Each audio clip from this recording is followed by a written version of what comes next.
This is lesson 2, learning how to improvise hymns in the church hymnal.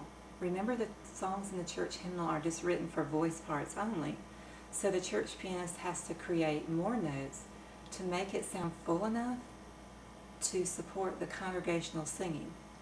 So in lesson 2, I'll share left-hand fill-in ideas for the song When I Survey the Wondrous Cross. So let's take a look. For review, this is soprano, alto, tenor, bass. And remember I taught you to transfer the tenor note to the right hand, and that's what you see here.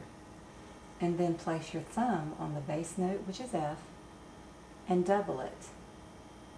And you have F octave.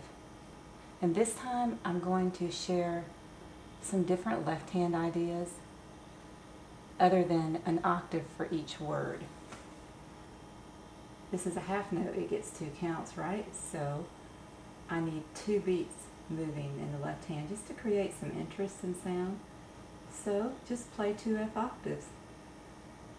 And once again, I'm trying to keep the idea simple at first. There's a whole lot more you can do. Let's make this one an octave lower.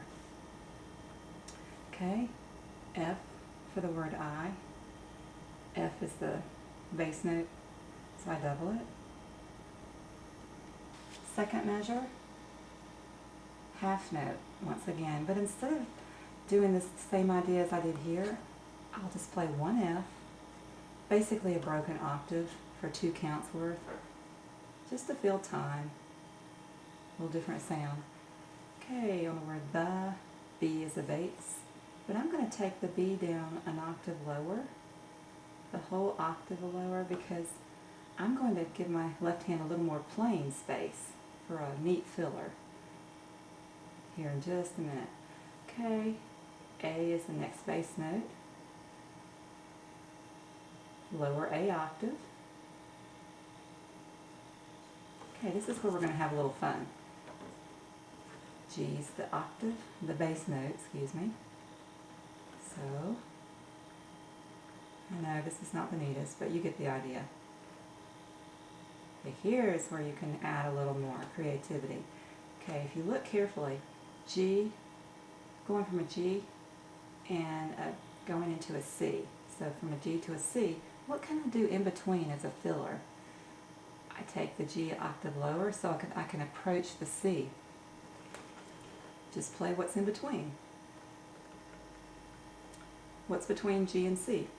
Notes A and B, right? Okay. That's exactly what I'm doing. A and B. All this is 2 beats worth. Those 3 octaves I just drew here.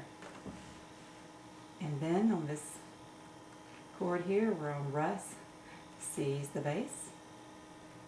We're going to play a little more here. C is the bass there.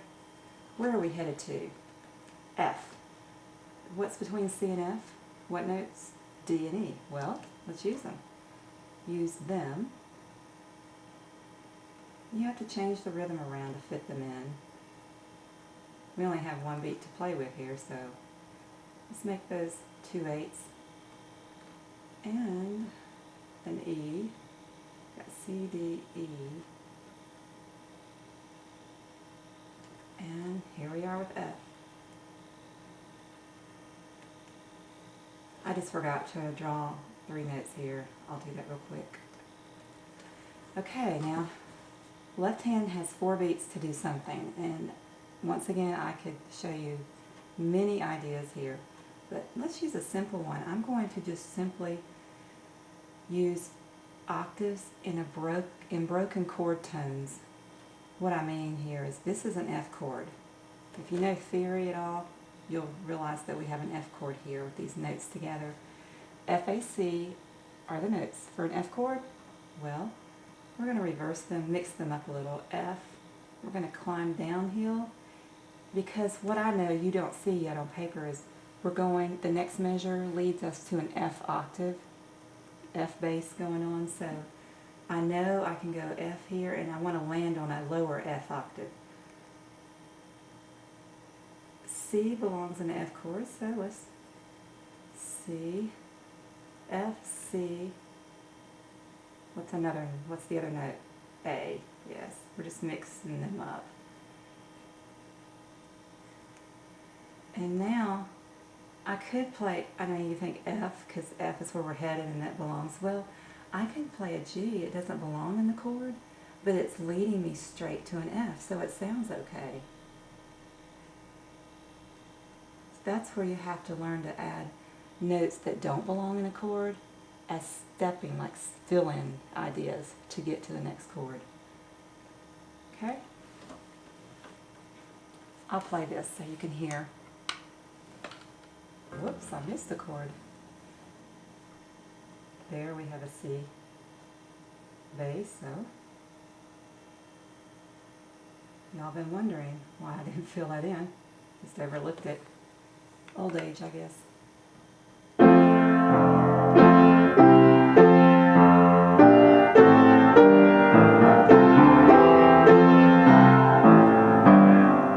Next measure.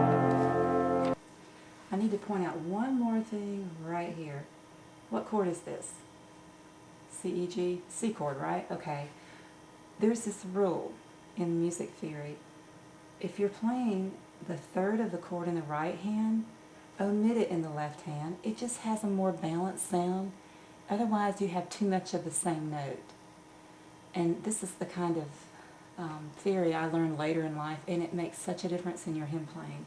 So we're using E, the third of the C chord here, so we'll omit it in the right hand. Listen to that measure now, okay, for that sound. I'll do it one more time. That sounds better than this. See how it's too much of one note? Here's the right way. It has more of an open tone sound.